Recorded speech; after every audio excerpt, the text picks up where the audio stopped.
Tidak ada dosa yang paling besar kecuali 3. Ala adullukum ala akbaril kabair.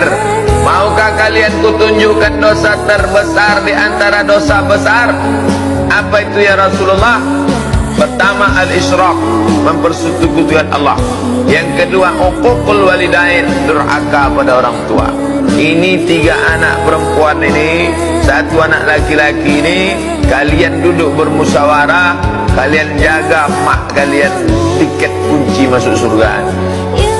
Menjaga anak dibesarkan, belum tentu anak itu jadi soleh. Banyak anak durhaka sekarang. Tapi dosa meninggalkan orang tua, durhaka, dunia pasti dapat, akhirat pasti dapat. Yang 3 orang perempuan, laki-laki menyia-nyiakan orang tua ini, nanti di dunia ini, di akhir hayatnya pasti dia merasa.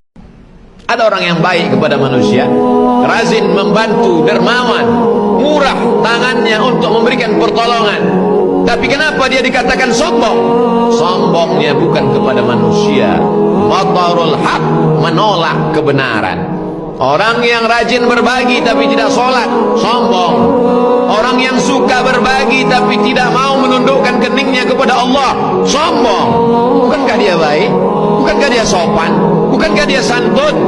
Karena definisi sombong, kata Nabi, batarul haq, menolak kebenaran.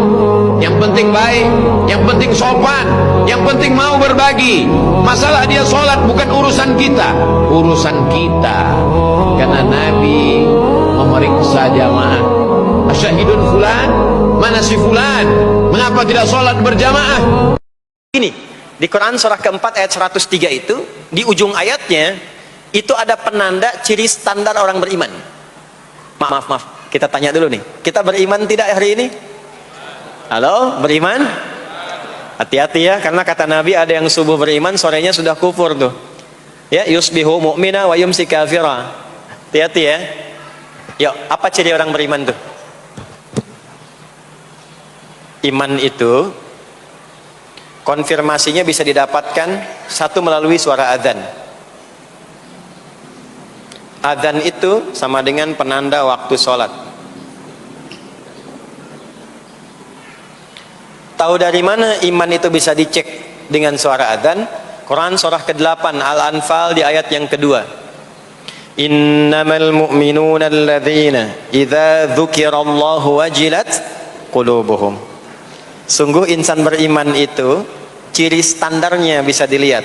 Kalau disebutkan nama Allah, ada konfirmasi iman dalam hatinya. Jadi iman itu letaknya di kolbu. Nanti konfirmasinya lewat suara adzan, dipanggil, disebutkan nama Allah. Makanya disebutkan nama Allah 5 kali dalam sehari untuk mengecek iman ada nggak dari subuh sampai isya.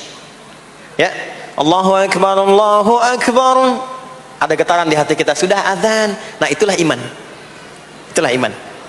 Makanya orang yang punya iman dengan yang belum punya iman akan beda getarannya. Ini hanya dimiliki oleh orang yang punya iman saja. Yang belum punya iman nggak bisa, nggak punya itu.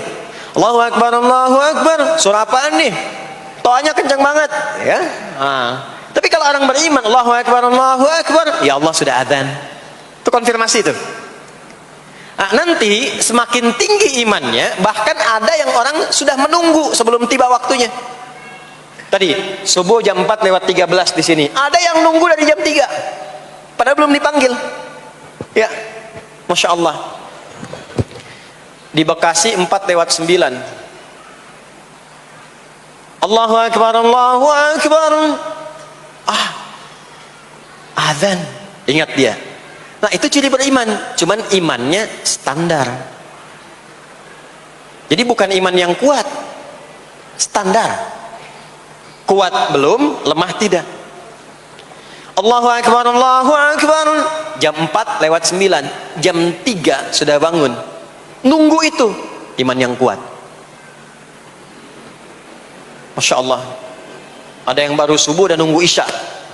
Ditunggu. Kuat. Ada yang sudah qomat, sudah la ilaha illallah, belum kepanggil, dipanggil 4 lewat 9, dia baru bangun jam 9 lewat 4.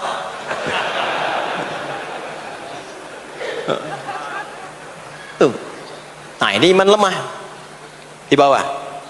ciri standar karena dipanggil ingat, maka ciri standar orang beriman itu tahu waktu sholat. Harus tahu Pak, Bu. Itu standarnya. Itu ada di Quran surah keempat di akhir ayat 103. Inna salata kanat 'alal mu'minina kitaban mawquta. Kalau pakai terjemah balaghah itu bunyinya begini, sungguh orang beriman itu pasti tahu waktu sholat. Nah, jadi kalau ditanya jam berapa zuhur nanti belum bisa kita jawab dengan sempurna, itu artinya apa? Imannya belum naik itu ke level standar, belum menguat. Ya, ini poinnya. Nah, nanti kapan waktu sholat itu tiba? Kalau ada yang belum ingat, jangan dibiarkan tidak ingat. Makanya kata Al-Quran, saling menjaga ya waktu sholat itu. Jangan sampai di keluargamu, ada temanmu, kolegamu, bahkan tetanggamu itu nggak tahu waktu sholat. Bahkan nggak sholat, itu bahaya. Kalau memang sayang sama anak, ingatkan. Sayang istri dengan suami, ingatkan. Tanda istri beriman yang cinta dengan suaminya, tanda pertamanya ketika mengingatkan suaminya pada semua hal yang disukai oleh Allah. Begitu sebaliknya. Maka kata Al-Quran, hafidhu, saling menjaga. Jadi ternyata kunci kebahagiaan itu di Quran bukan uang. Kunci ketenangan, kesuksesan itu bukan harta benda, bukan jabatan, bukan kedudukan. Bahkan tidak sedikit orang yang telah mendapatkan kedudukan, bahkan tinggi kedudukannya, masih ingin menambah karena belum merasakan ketenangan dan kenyamanan. Bukankah Anda perhatikan orang-orang yang terjebak dalam korupsi itu, perbuatan-perbuatan mungkar itu, bukankah kalau diperhatikan hartanya sudah melimpah, kedudukannya kadang-kadang sudah tinggi? Apa yang menyebabkan mereka bersikap demikian? Karena ada satu bagian dalam kehidupan yang belum dirasakan kenikmatannya. Kata Allah, kunci untuk meraihnya adalah takwa. Anda yang ingin mendapatkan tambahan pengetahuan yang sekarang tengah belajar, pelajarkah, mahasiswakah? Ternyata kuncinya bukan sekedar bakat kepintaran. Quran surah kedua Al-Baqarah di akhir ayat 282. Wattaqullaha wa yu'allimukumullah. Kamu tingkatkan takwamu kepada Allah. Kata Allah, aku tambahkan dan ajarkan kepadamu tambahan pengetahuan. Kunci kebahagiaan ternyata bukan harta, bukan kedudukan. Quran surah kedua Al-Baqarah di akhir ayat 189. Wattaqullaha la'allakum tuflihun. Tingkatkan takwamu kepada Allah. Kata Allah, aku tanamkan kebahagiaan di setiap etape kehidupanmu. Rumah tangga bahagia, pekerjaan bahagia, kehidupan sosial bahagia. Hadirin, bukankah yang punya harta adalah Allah? Bukankah yang punya ilmu adalah Allah? Bukankah yang punya kebahagiaan adalah Allah? Tapi menariknya, kita tahu, kita menyadari yang punya ilmu Allah, yang punya harta Allah, yang punya kebahagiaan Allah. Tapi kita yang mengatakan itu semua adalah milik Allah, jauh dari Allah. Bagaimana semua itu bisa diraih? Bukankah hukum mengatakan orang yang dekat dengan seseorang yang punya kapasitas akan punya akses mendapatkan kemudahan dari kapasitas yang dia miliki? Orang yang dekat dengan pejabat dibuka akses dari jabatannya. Orang yang punya kedekatan dengan orang yang punya harta dibuka kelapangan untuk mendapatkan bagian dari hartanya. Hukum itu berlaku. Seseorang yang dekat dengan Allah, apa yang sulit bagi Allah untuk melimpahkan kepada hambanya. Jadi problemnya, kalau ada orang sukses di pekerjaan, kurang bahagia di rumah tangga, mungkin mohon maaf bukan karena kurang dolarnya, bukan karena kurang hartanya, boleh jadi yang kurang takwanya. Kalau ada orang yang merasakan kurang mendapatkan kedudukan, bukan kurang tingginya, bukan kurang hebatnya, mungkin yang kurang takwanya. Kalau ada yang merasakan ini utang piutang kenapa belum lunas juga, ini kesulitan kenapa seringkali ada di hadapan, mungkin yang kurang hebat, yang dituntut dari Anda bukan kehebatan ikhtiarnya, bukan ilmunya, bukan tenaganya, barangkali yang kurang takwanya. Itu yang menjadikan Nabi seringkali mengingatkan kepada setiap umatnya dari sejak zaman sahabat ridwanullahu alaihim jami'a, yang diteruskan dengan riwayat sampai ke kita. Tidak sedikit kalimat Nabi yang pertama disampaikan nasihatnya, takwa. Al-Imam An-Nawawi rahimahullah saking pentingnya dengan takwa ini menyantumkan nomor hadis ke-18 dari Al-Arba'innya an Mu'adz bin Jabal wa Jundub bin Junadah radhiyallahu ta'ala anhuma anin Nabi sallallahu alaihi wasallam qala ittaqillaha haitsu ma kunta wa atbi'is sayyi'atal hasanata tamhuha. Bahkan kata Nabi, kalau Anda ingin jadi orang baik, orang hebat, orang yang mudah didambakan di setiap keadaan, bertakwalah kepada Allah. Ketika takwanya meningkat, keburukannya Allah tutupi, kebaikannya nampak. Siapa yang tidak senang dengan orang baik? Kalau dia pejabat, dia akan menjadi pejabat yang baik. Kalau dia hartawan, dia akan menggunakan hartanya pada kebaikan. Kalau dia ilmuwan, dia akan kreasikan ilmunya pada kemaslahatan. Jadi siapapun yang mampu meningkatkan takwa, kata Nabi, Allah akan rubah pribadi itu menjadi pribadi yang lebih baik dan bermaslahat dengan takwanya dalam kehidupan. Apa hukumnya isbal, Pak Ustadz? Isbal itu apa ya? Isbal itu artinya kaki celana menutupi mata kaki. Ini namanya isbal nih. Ini namanya isbal nih. Sarung, kaki celana, jubah menutup mata kaki. Iki jenenge isbal. Maka ma asfalal ka'baini finnar. Kalau di bawah mata kaki masuk neraka, mlebu nang neraka. Siapa yang pakai celana, kain di bawah mata kaki masuk neraka. Ini masuk neraka lah ini. Makanya memahami hadis tidak bisa satu saja. Ada hadis satu lagi mengatakan, man jarra thawbahu khuyala, kalau sombong, kalau di bawah mata kaki sombong baru masuk neraka. Kalau nggak sombong nggak apa-apa, kata Imam Syafi'i.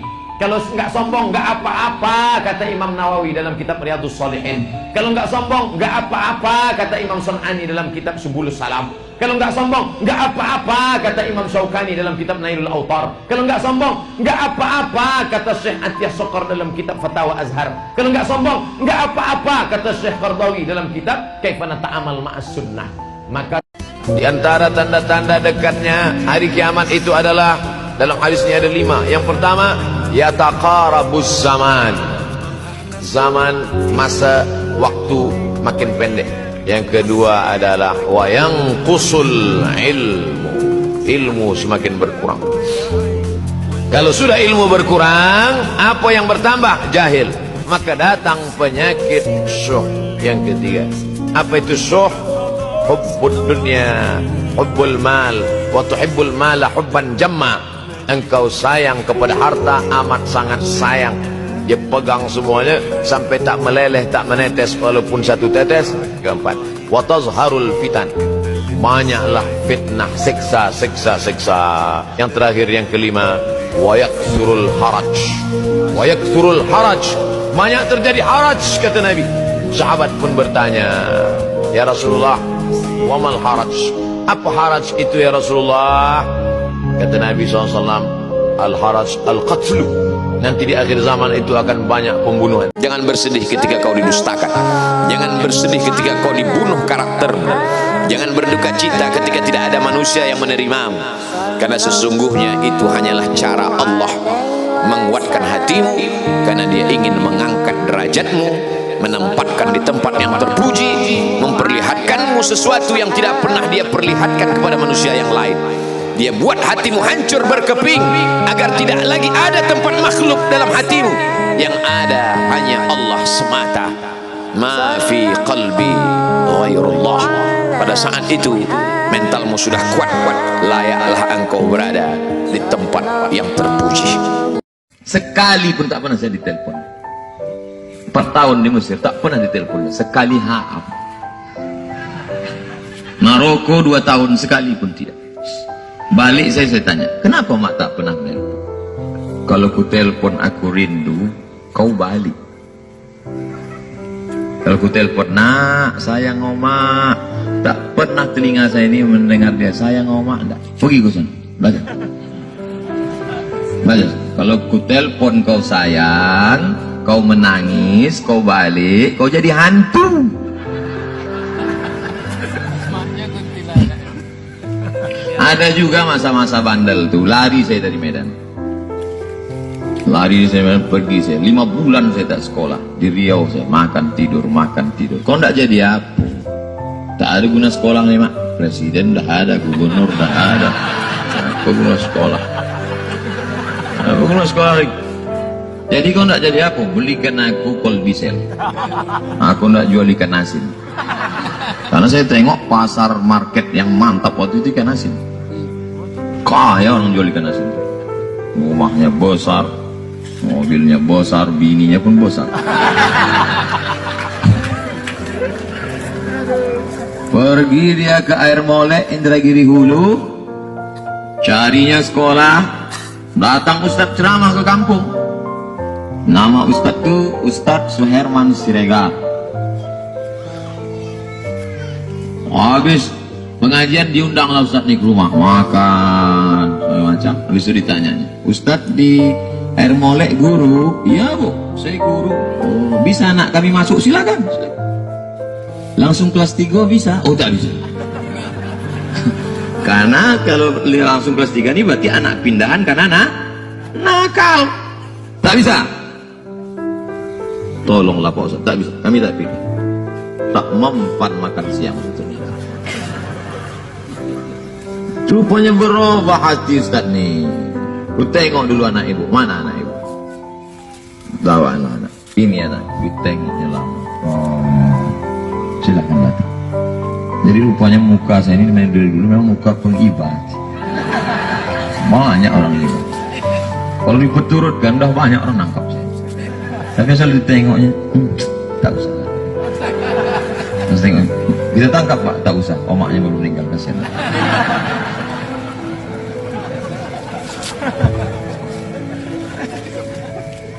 Oleh sebab itu maka jangan anak dibiarkan tak sekolah lah, tidur lah, tak bisa. Tunjuk aja, tak berhenti merepet. Asal singgah saya ke rumah itu Pak Gubernur, tak berhenti apa. Tapi saya, kenapa Ustaz tak melawan? Tak pernah saya lawan. Kenapa tak lawan? Saya mulai hitung-hitung. Omak si anu kakinya dipotong gara-gara diabetes mati. Omak si anu makan kambing, domam mati. Omak si anu mati. Omakku nilai yang masih bertahan. Ku nikmati aja repet. Alam, asal dia mepet. Kalau kebetulan saya singgah pagi, demikianlah kajian duha kita pagi. Dia pun senyum. Asal malam, inilah kultum malam kita. Orang tua macam Quran buruk. Orang tua macam Quran buruk. Dibaca tak terbaca, dibuang berdosa. Orang tua macam Quran buruk. Dibaca tak terbaca, dibuang berdosa. Jadi biarkan aja lah sampai masanya, hilang juga dia. Saat dia hilang itulah baru kau berkata, andai dia, andai ku biarkan dia dulu merepet, andai ku turut dulu cakapnya, ada guna menyesal. Maka kalau masih hidup dia, berapa datang, berapa anak-anak muda datang, ada omak kau, ada yang kau lawannya, ada yang Ustaz kesahkan, apa yang dia minta, ku kasih. Kenapa dikasih ini supaya aku tak menyesal. Kalau tapi namanya manusia tentu kalau diurut balik, apalah yang kesal, satu kesal. Sebelum pergi itu tak saya peluk dia. Mestinya dipeluk, dicium dia. Makanya kalau masih hidup emak kalian peluk. Sebelum pergi itu peluk dia, ciumlah kening. Supaya tak bisa. Tak bisa saya lanjutkan. Terima kasih. Assalamualaikum warahmatullahi wabarakatuh. حفظنا كل القرآن جوّرنا طلق اللسان فهمنا حق البيان